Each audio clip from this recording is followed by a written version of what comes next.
afternoon class. We will start our class with a heartfelt prayer. Please stand and lead the prayer, Miss Suko. What are some of the Holy Spirit of God? And what are some of the Holy Spirit of God? Our Lord in heaven, holy be your name, on earth as it is in heaven. Give us this day our daily bread, and forgive us our sins, as we forgive those who sin against us. Do not bring us to the test, but deliver us from evil. Amen. So, before you take your seat, please arrange your chairs and pick up the classes around you.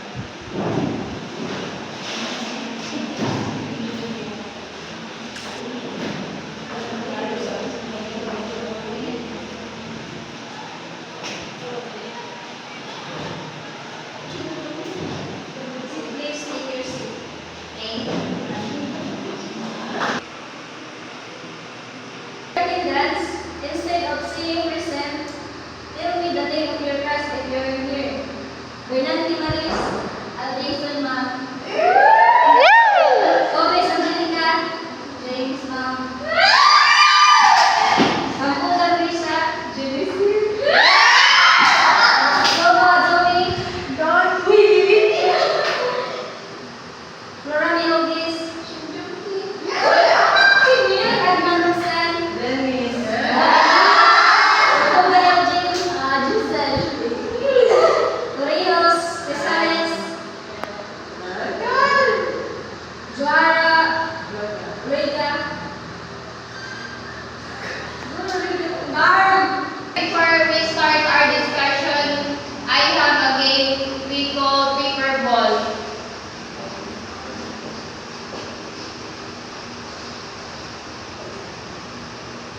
First is you need mag-form of circle.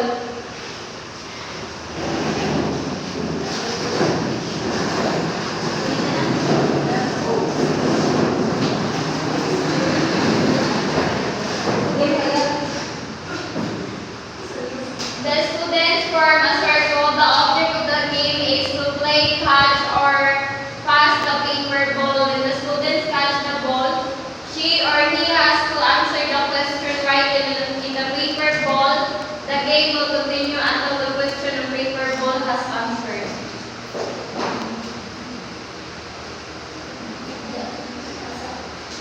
Ang answer kay Aling Bula is nanadiri ang question of kinsay matugnan ani make of the sounds mo yung answer.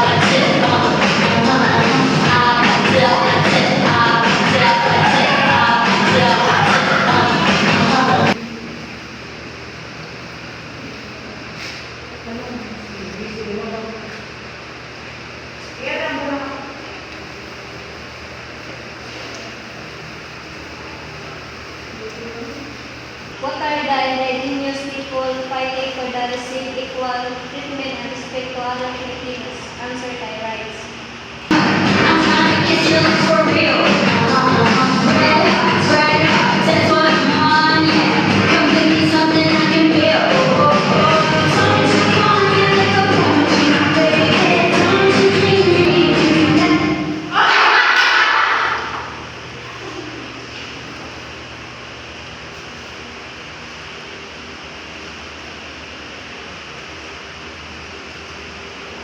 Okay, here's my questions.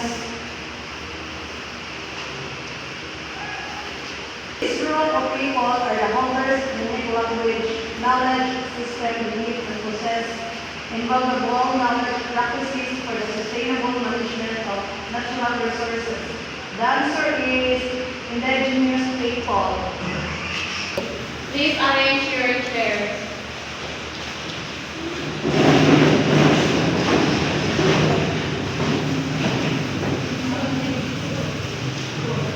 go.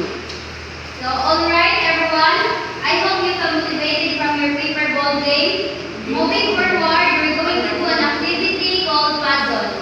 So, in this activity, students will be able to identify the indigenous people's right and political representation, analyze and interpret data related to indigenous rights and representation, recognize the diversity of indigenous cultures, language and traditions, and foster empathy and understanding in interaction with indigenous people. Instruction.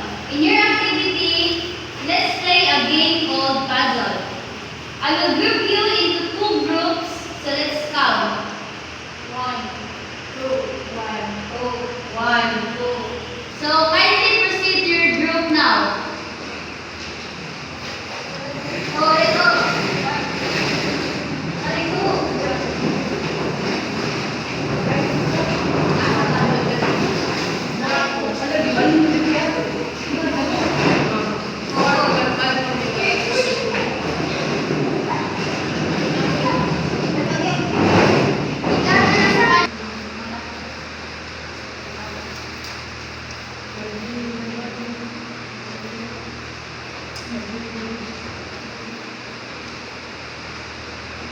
I'll give you 3 minutes to arrange the puzzle that I cut.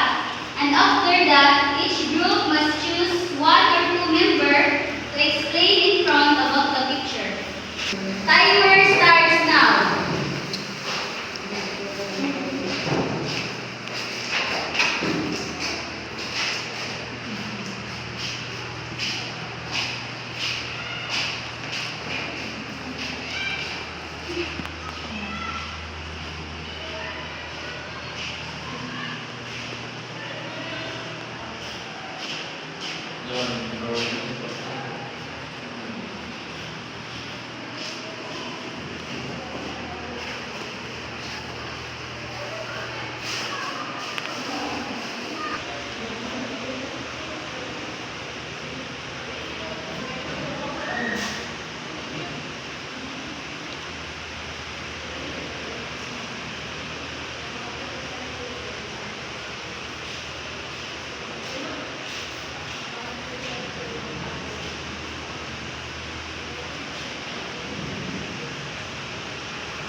Pwede siya.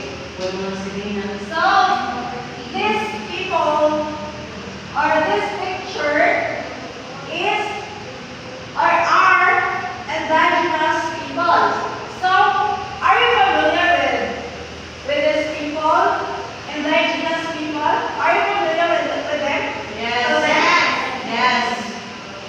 like for example, yeah, very good. So, this is indigenous people. Indigenous peoples are ethno-linguistic groups or subgroups that maintain partial isolation or independence throughout the colonial era and have retained much of their traditional pre-colonial culture and practices. So, kay pamilya naman tayo ng indigenous people, kinailang mga kuan na ginagawang way of living is kanang balay bitaw sa uban nga kanang Filipino nga normal. Like ang ilaha is like for example sa ita, ang ilaha way of living is ang saman. Ilang way of living is kaya mga o mga kanang animals, parang nakakaon sila. So, mga na ato kanang atong primaryhan nga sila is indigenous people. So, that's That's great. Group 2, a round of applause, please. Please go back to your seats and arrange the chairs properly.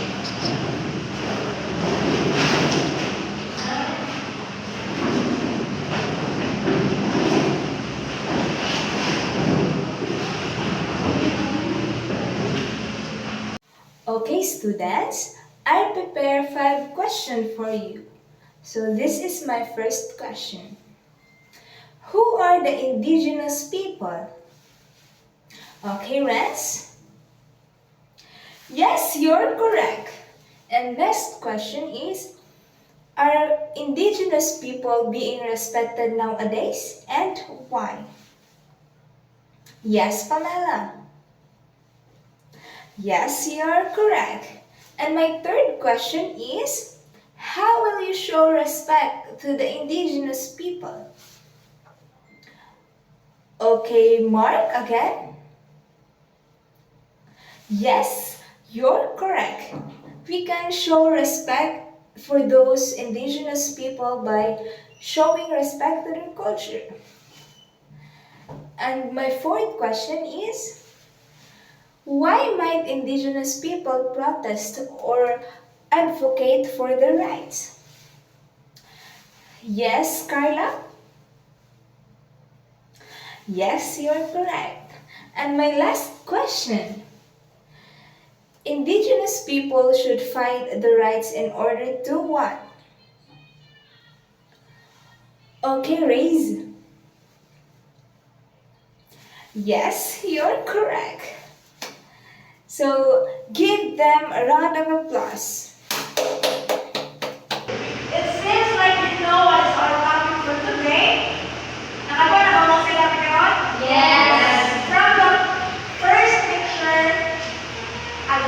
here. From the first picture, what is this?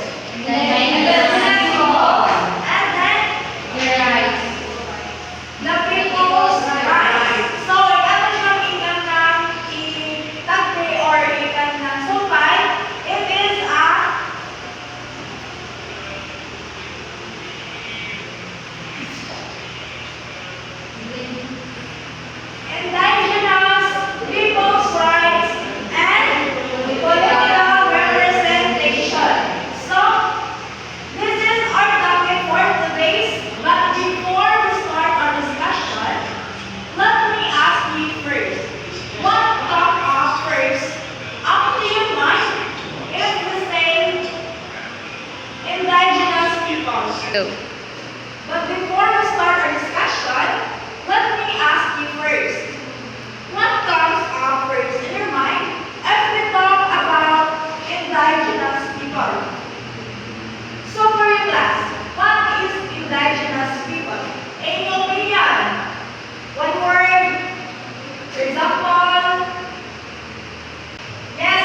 Tita?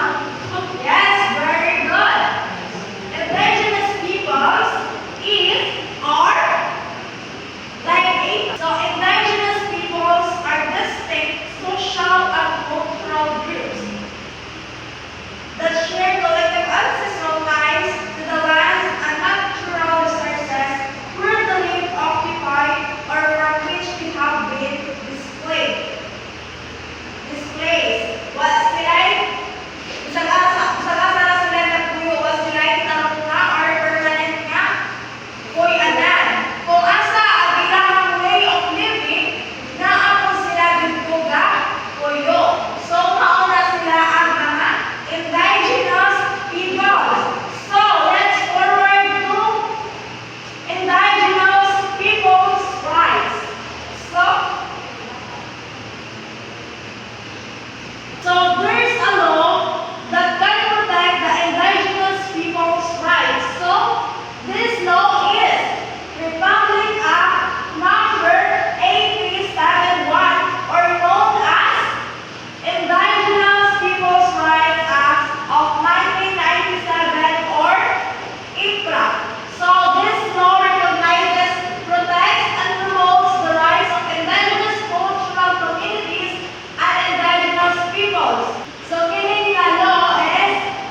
for consent of the indigenous community. If ever mangkod nga naay mugala iganahan ng mugamit sa ilang mga properties, di na sila kaya-kayano na mugamit na without their consent. So mag-need po sila og consent sa mga indigenous people.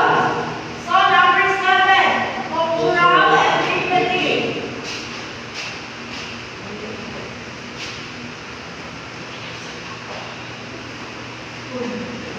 So EPRA also contains provisions intended to protect the cultural integrity of indigenous peoples, which includes their relationships to their ancestral lands. So same naman siya sa katong-uban na benefits.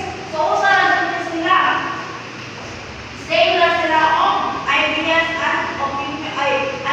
and data or informations. Magkala din sila sa relationship of their properties. So, number 8, dispute resolutions.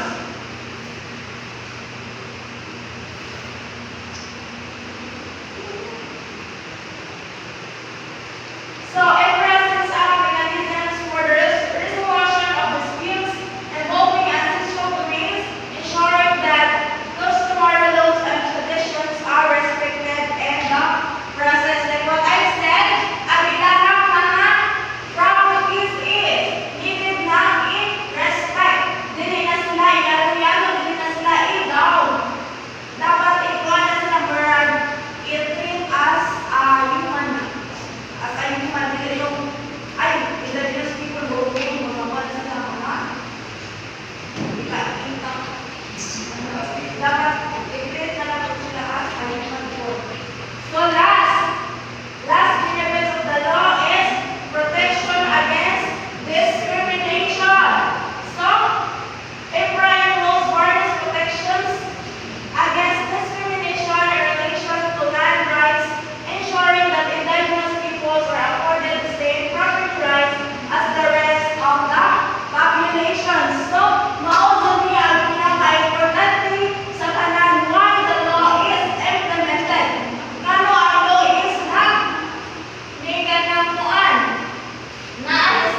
especially na retolo na yung halan siya retolo para dili ta discriminate sa kita.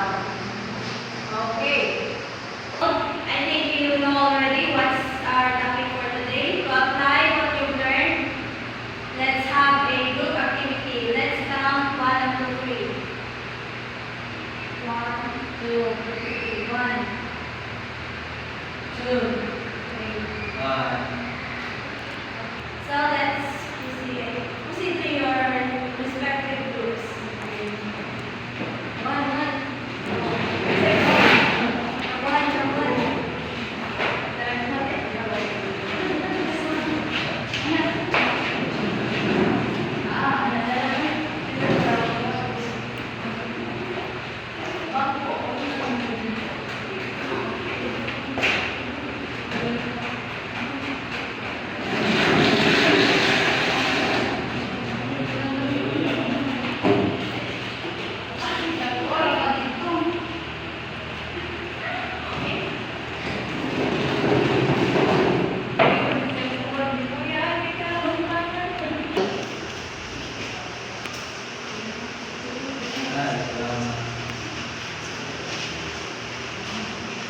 Okay, instructions.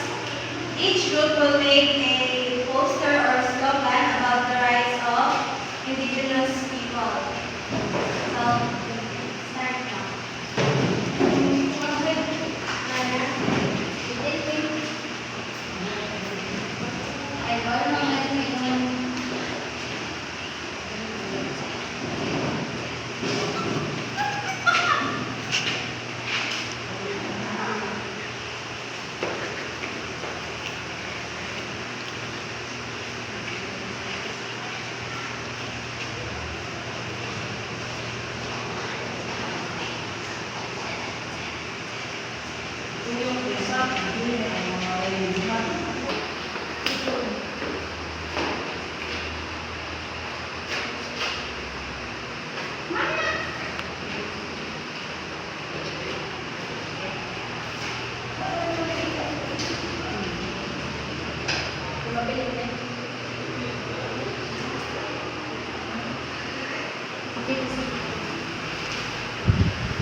Okay, thumbs up. Group 1, please. Proceed to the front and explain how to apply it in real life. Okay.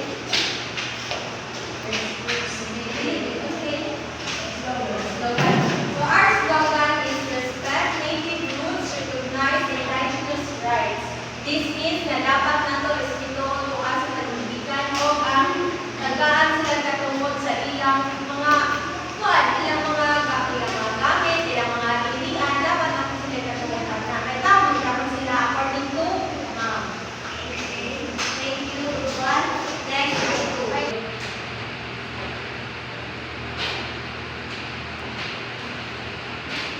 So our slogan is empowering indigenous voices, empowering indigenous rights. So nag-explain siya na dapat paminaw na to ang mga indigenous people, dili na to sila i-discriminate like what sa giingon dito yung mga Zumi, dili na to i-discriminate ang mga indigenous people kay tao ra sad sila, parihan nato. Okay, thank you, school. Round of applause. Next, group 3. So our slogan is preserve culture, protect rights. So, as ayupan or as a proclamation,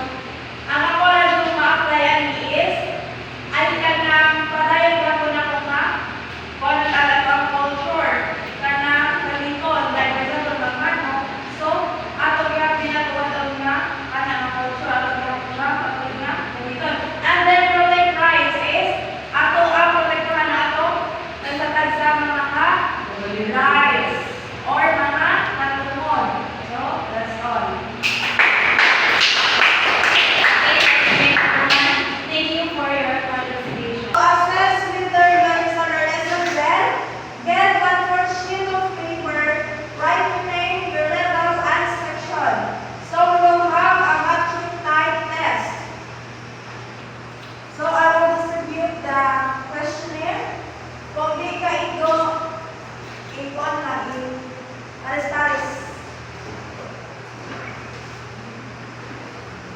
By Fernand. So, the assessment starts now. You have 5 minutes to answer the assessment.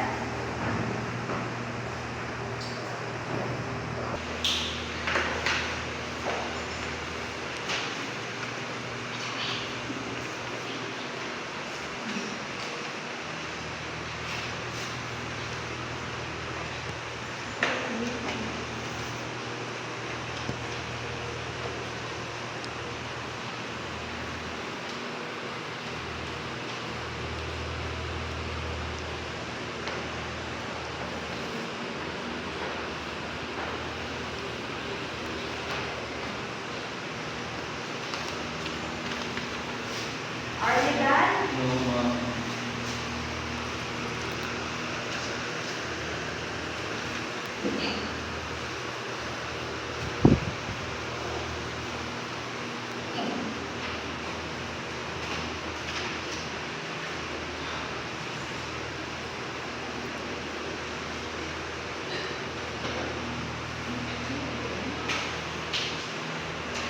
Are you done? So focus up. Exchange your paper to your partner.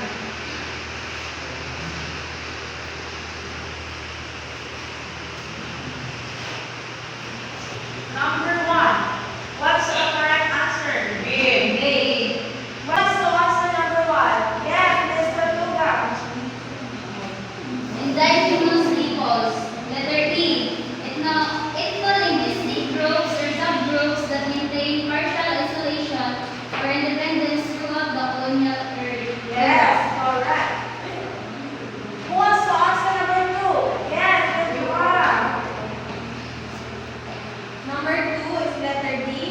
Writes, what are the indigenous peoples fighting for to receive equal treatment and respect to other Filipinos? Yes, correct. Number 3. Yes, Mr. Buckler. B, also known as the Indigenous People Rights Act of 1987 or 25. Very good. Number 4. Yes, Miss Christine.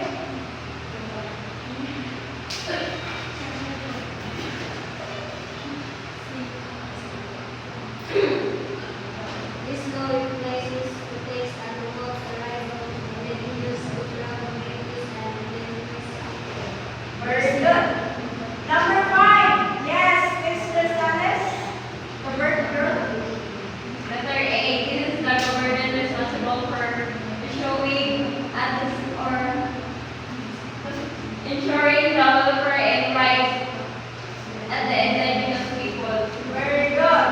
5 over 5 is our overall score. So who got perfect score? Wow, very good.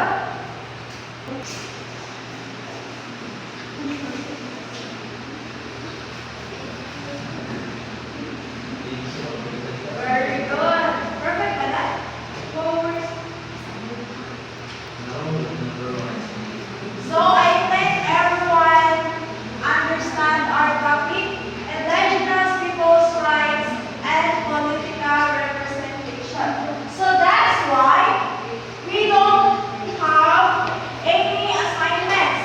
Because your performances for today is very good. Clap your hands. So to conclude our discussion for today, show me a logic of your face of what you feel after our discussion.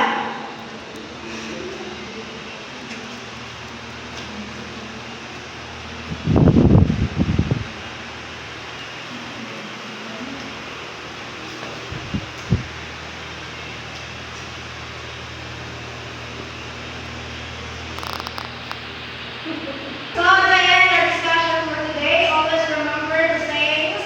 Education is the key to unlock the golden door of opportunities. So, clap your hands.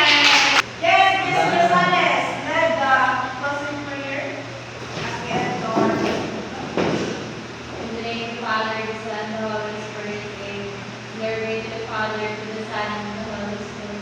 As it was in